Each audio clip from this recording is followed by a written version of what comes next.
Let's say there's somebody that's watching this podcast. If they wanted to reach out to you, what's a pathway to this opportunity look like for them? Call us. Call Ashley. Call us at Habitat. Just get started. I do 5 homebuyer workshops a year. I do 5 a year, and they are held at the Lawrence Public Library. They're absolutely free. I encourage anybody to come to those workshops that is interested in buying on the open market, looking at our programs. Buying a home is scary, and it doesn't have to be. Welcome to Lawrence Real and Local, Keepin' It Real podcast presented to you by the Lawrence Board of Realtors. We're your go-to source for all things real estate in Lawrence, Kansas. I'm Lexie Haskin with Flint Hills Mortgage. And I'm Campbell Reagan with McGrew Real Estate. Together, we're here to make the journey to home ownership a breeze. Join us as we share insider insights, expert advice, and a dose of fun along the way. Hello, welcome to the Lawrence Real and Local, Keepin' It Real podcast by the Lawrence Board of Realtors. My name is Lexie Haskin with Flint Hills Mortgage. And I'm Patrick Dipman with McGrew Real Estate. And we are joined here with 2 awesome guests, and I'll just let them introduce themselves. I'm Erika Zimmerman. I'm the Executive Director for Lawrence Habitat for Humanity. And I am Ashley Taylor, the Assistant Director of Tenants to Homeowners and also our Homebuyer Program Manager. Woo! Well, Very cool. We have some stacked guests here. I mean, I guess we already knew that, but you guys didn't. But we are going to be talking about making use of local housing programs. So we're just thrilled to have you guys here. Yeah. So we do have some questions for you. Obviously, that's why you're here. So we're going to kind of just go back and forth so it isn't just like, why am I doing all the talking sort of thing? So first, Ashley, can you just give us an overview of Tenants to Homeowners program and just the specific services that offer to low and moderate income families? Yeah, absolutely. So we really have about 3 separate programs that have to do with low and income families. They're set up on tiers. And so the very first that I like to talk about is we do have supportive housing services. And those services are meant for people that are potentially reintegrating or coming out of a houselessness situation.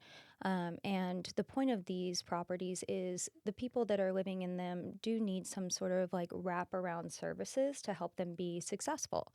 And so those programs include partnerships with like Bert Nash and the Willow and other caseworkers that can be effective in not only helping them with their emotional needs and their financial needs, but then we can help with the housing piece of that. The second program that we have, which is our most popular, is our rental program. And our rental program, we currently have, let's see, I wrote this down, 140 rental properties right now. Ooh, that's awesome. Yeah. that is awesome. Yes. So since 2003, we've housed 158 adults and 51 children. And currently 54 households contain at least one person with a disability. And so we do have specific housing set aside for people that might have some different mobility needs. Yeah. The program that I head up is the Homebuyer Program. Yeah. And so in my program, you are absolutely purchasing a house. You will be a homeowner, just like you would on the open market. The difference is you're able to purchase it at a reduced price that makes sense for the working class. That is actually affordable? Absolutely. Is something that is reasonable for, the people in our community that are teachers, are social workers, are baristas, everybody that we want so badly to have in this community, but are just on the lower end of earning because their hearts are so big. Yeah. So, let's talk about qualifying. How does anybody qualify for your program? Yeah, great question. I have them call me. That is what I say. Just go ahead and call me because I will do a very quick phone interview, and it's where I hit kind of the high points of how the program works. But the biggest qualification for our program is they have to be income eligible, which basically means they can't make too much money. And so every year, those income limits are set in June by HUD. And so they do tend to go up over the years. But it's really important that people call me because 46% of the Lawrence population is actually eligible for my housing program. Wow. Yeah, 46%. And that's from a 2021 census. And so I imagine when we get the updated information, it's going to be higher. And so I think people hear affordable housing and they think, oh, I have to be really below the poverty line in order to take advantage of this program. And that's just not the case. Yeah. And both of your programs, you go off of the gross income that they make, not the net. Yes. Okay. Erika, do you want to give us a little Yeah. lowdown on Habitat? Yeah, absolutely. It's really cool how similar Habitat and Tenants to Homeowner programs are. Habitat is known best for building houses, but we also repair houses. We really do have 3 different programs. So we have our new construction home buying program.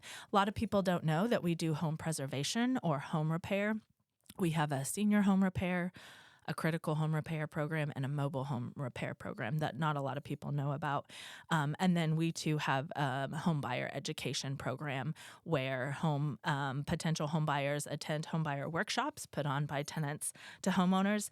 And we also have a Pathways to Homeownership program where if there's an applicant that isn't quite ready to purchase a house for whatever reason, they're paired with a volunteer to make a plan to purchase a house and then help meet those goals and objectives. But very similar to Tenants to Homeowners, Habitat for Humanity, when someone's looking to purchase a house through Habitat, the first thing that we look at is income. We tell them what those income ranges are because Ashley is absolutely right. I think a lot of people have this belief that they just would never qualify because they make a very low amount of income. But for example, as of right now, for a family of 2 to qualify for Habitat program, they would have to make between $24,480 and $48,960. So that's just a family of 2. That's not very that's household income, correct? Yeah, that's gross household total income over the whole year. So that just kind of gives you an idea of the income range of families that we serve. So then with that, would it be going off of last year's tax returns, or would it be going off of current income, or kind of a mixture of both? Yeah, an absolute mixture of both. We look at tax returns, we look at current income, we look at longevity of income, and stability of income. But yep, those are the things that we look at. And, we were talking about affordable. A lot of people don't understand what affordable really means. It means a lot of things to a lot of different people. But again, when we build a house and when a home buyer buys that house, their mortgage is what they can afford. It doesn't, for our program, it doesn't depend on how much it costs to build the house. It doesn't depend on what the house was appraised for.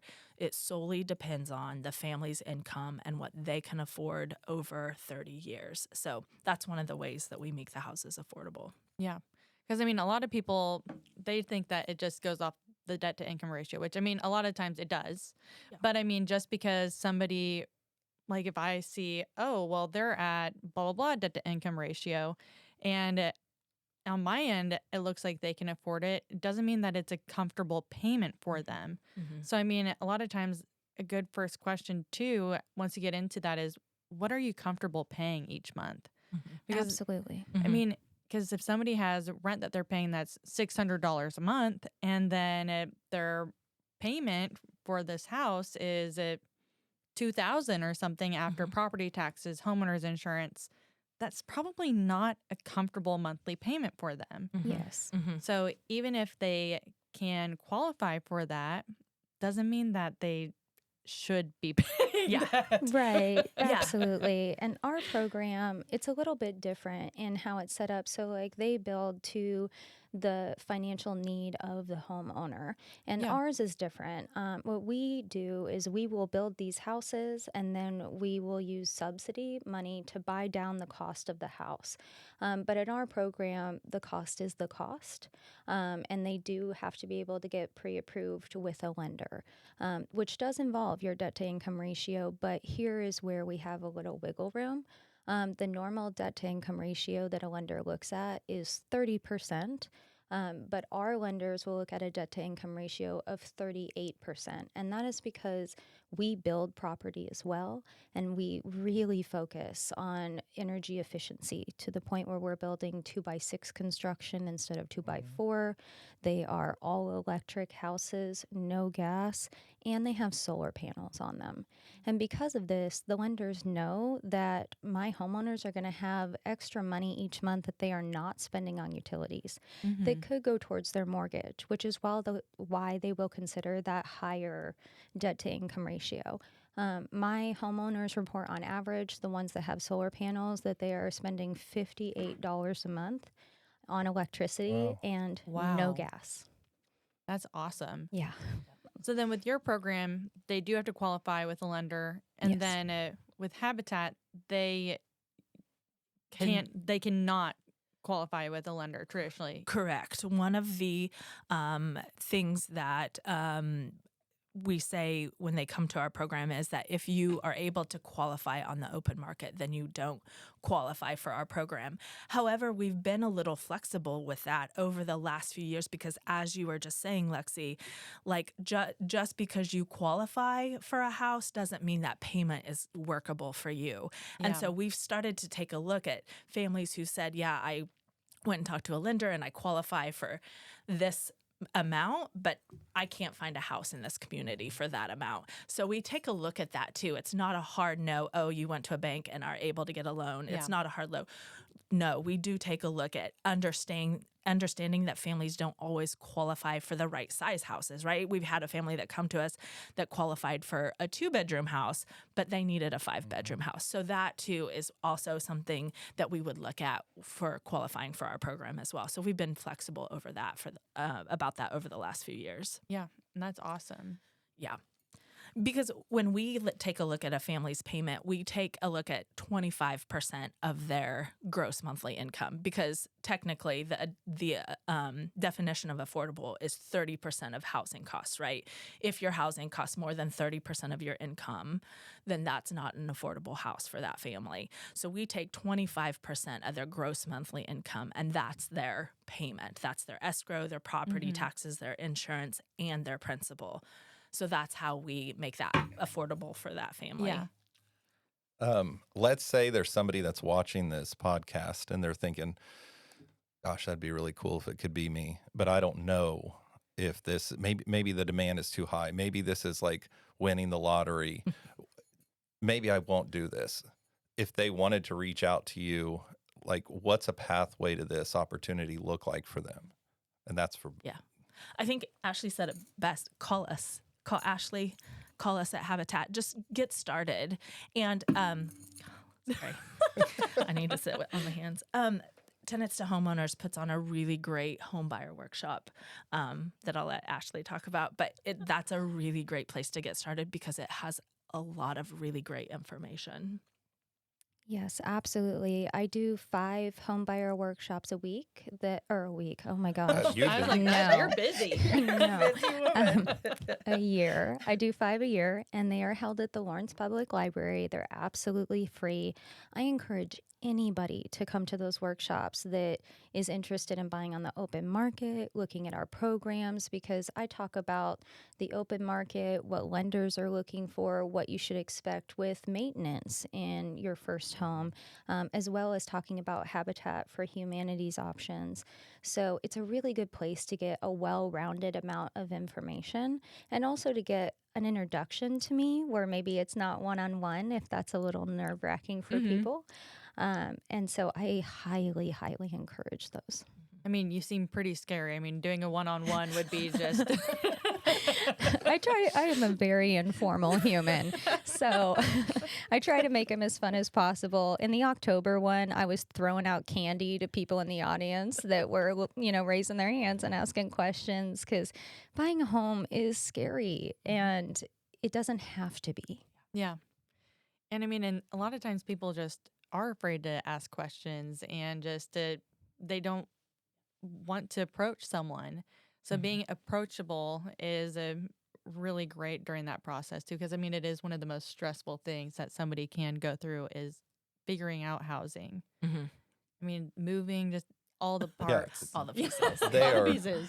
major decisions. And I do know lots of times people are there does seem to be like this hurdle I have to get over. And if I do reach out to somebody, then they're going to push me in a way that I'm not necessarily ready for. So if there's opportunities, which, for me, when I think of these, I think, wow, these are really wonderful. Why do we have this need to begin with also? And that was something, as you were explaining them both, is first, are there opportunities for you to bounce back and forth clients and people like that? But secondly, why did this even become something that was necessary and needed in our community? Yeah, we definitely, I would consider us very great partners. I don't know if you, I didn't say this, but so we serve 30 to 60% of the area median income, and Tenants to Homeowners serves higher income than that. So oftentimes when we get an applicant that doesn't fit our income guidelines, my first call to that applicant is call Ashley, give her a call. Or if we only build so many houses per year, we get way more applicants than we have houses. So those families that aren't selected to purchase a house, I tell them to immediately call Ashley. And that's how we work together too. And I'm sure we'll get into community land trust talk, but we have a couple houses in the community land trust as well. So that's another way that we partnership. But housing has just gotten so expensive. That's a whole podcast in itself, right? I think one of the things, though, like just looking at Lawrence as a community, income hasn't risen the way house prices have risen, right? Yeah. Families aren't making, their incomes aren't rising at the rate that house prices aren't rising. So that's one of the reasons that our programs are needed, right? Not speaking for Ashley, but I'd love to work myself out of a job, right? Yeah. Like I'd love to That makes be sense. in a community where everybody, no matter what you do or who you are, could have a decent place and afford a decent place to live. But yeah, the income offset of the housing prices, I think that's one of the reasons we're here. There's lots, but that's one. It's one of the many. Yeah. Absolutely. I think she answered that very well. I would also work myself out of a job. Please let me do that, Lawrence, Kansas. Thank you. Put it on the record. No, I'm joking. That's right. So what are some success stories that you both have from your professions? Yeah, I've got a couple really good ones that I definitely wanted to share today, and they're from two separate programs. So the first I want to talk about is our supportive housing program, because as we talked about, the folks that in our supportive housing program have extra supports that make them successful in their housing and keep them housed.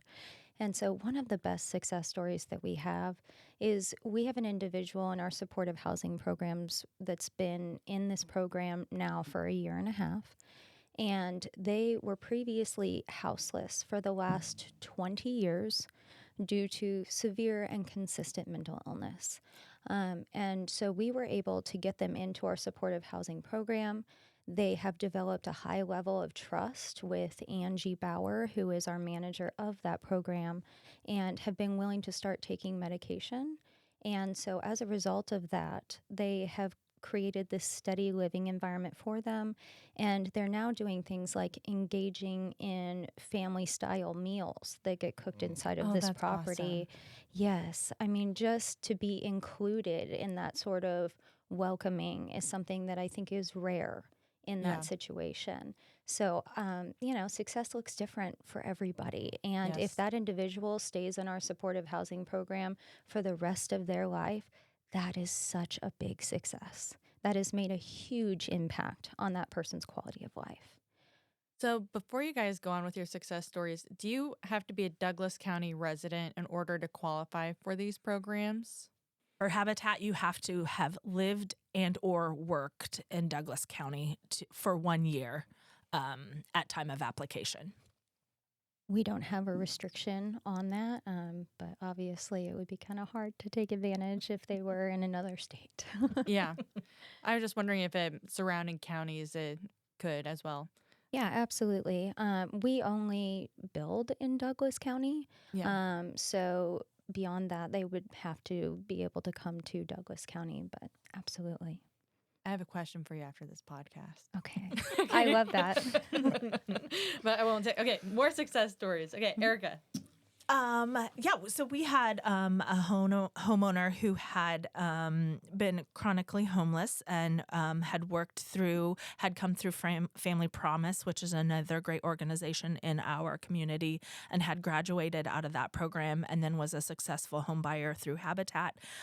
One of the things that is really cool about this homeowner is that when we were closing on her house, we have a dedication when the house is finished. It's kind of a little celebration. And at the dedication, you could just see the relief of this mother who was trying to provide for her family, finally a safe, stable house for her family. But she said, you know, Erika, now with this house, my kids can go to college. I didn't ever think that was going to be possible, but they were going to be able to live in the house and take online classes or go to Johnson County and take classes there, but she could afford for them to take classes and live at her house. So that's a success story, a generational success story that I love to share through Habitat. That's just awesome. I mean, the things that you guys are able to do through these local housing programs, it's just amazing. The education, the opportunities. I mean, it just goes on and on. Absolutely. Absolutely. And, you know, people are so deserving of a safe and secure place to live. And these programs are just really vital in that.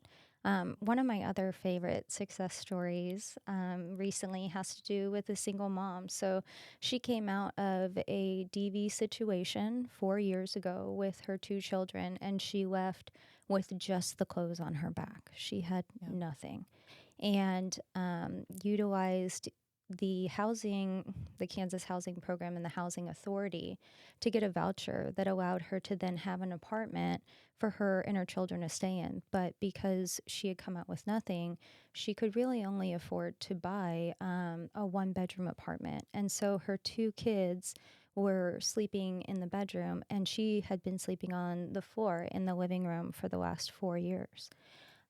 So with our program, she was able to step up into homeownership, and she now owns a 3-bedroom, standalone, single-family house. The kids have their own room, and she said that she is finally sleeping in the master bedroom. Oh, that's awesome. And it has been completely life-changing for those kids to have their own space. Yeah. I mean, having that privacy, having your space, it really does make a difference. And a lot of people don't even realize that could be something that they're taking for granted. Absolutely. Well, and I love the fact that it's just, she went through multiple programs, just like with Habitat for Humanity. You know, our programs aren't necessarily always the place to start, but we partner well with the other programs that help people into these positions. And how does the community, what is the role that we play in helping with these programs and just getting people where they need to be and just working hand in hand? I don't want to interrupt you, but that's the question I'm thinking too, is for the community or others that might be watching this is, well, these sound fantastic. Maybe I don't qualify, but how can I, what service, what resource, what can I do to help with these 2 programs? I think learning more about the program, right, and then telling those that you know who could qualify or who are looking for to buy houses or looking for safe, affordable places to live, to get in contact with our organizations. I think just more people knowing about these organizations, inviting our organizations to come speak with groups that you're a part of or that you're involved in is super helpful. Getting us on inviting us to podcasts and things like that. So just spreading the word that these things are out there. It's amazing how many times I meet people that are like, "Oh, I didn't know we had a Habitat for Humanity," and I'm like, "What? We've been around." I know we've been around. Do you know Jimmy Carter by any chance? But yeah, so there are still people in our community who don't know that these programs are around. For Habitat specifically, we have one of the great things about Habitat is we have a lot of volunteer opportunities. And so one of the things I think we're best known for is our ability to help build houses. So that's a way, obviously, community can get involved, helping us build houses, attending our fundraising events. We have boards and committees that we always need community members to serve on and be a part of. So those are just a couple of examples. Habitat also has a restore. Community members can donate product there. We sell that product to help build houses, keep things out of landfill, and so there's a lot of different ways that the community can be involved, but just also connecting us. We are always looking for contractors or subcontractors, and so just connecting us as an organization to other community members is also super helpful. Absolutely. With the coming, like scheduling us to come speak to different groups, I am such a big believer in that. I have just made contact with Haskell Indian University, and I am working on setting up a homebuyer workshop specifically at the university with them in the coming year, which is exactly what I want to be doing.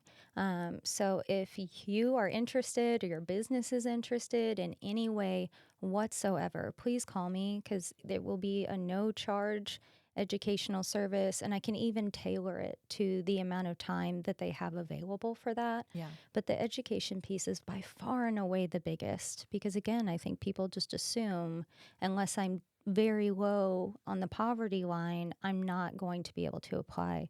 But we take up to 80% of the median income into our housing program. So you can make 80% of the median income. So for a single person, that would be up to $57,150 a year, and you still can apply for my program.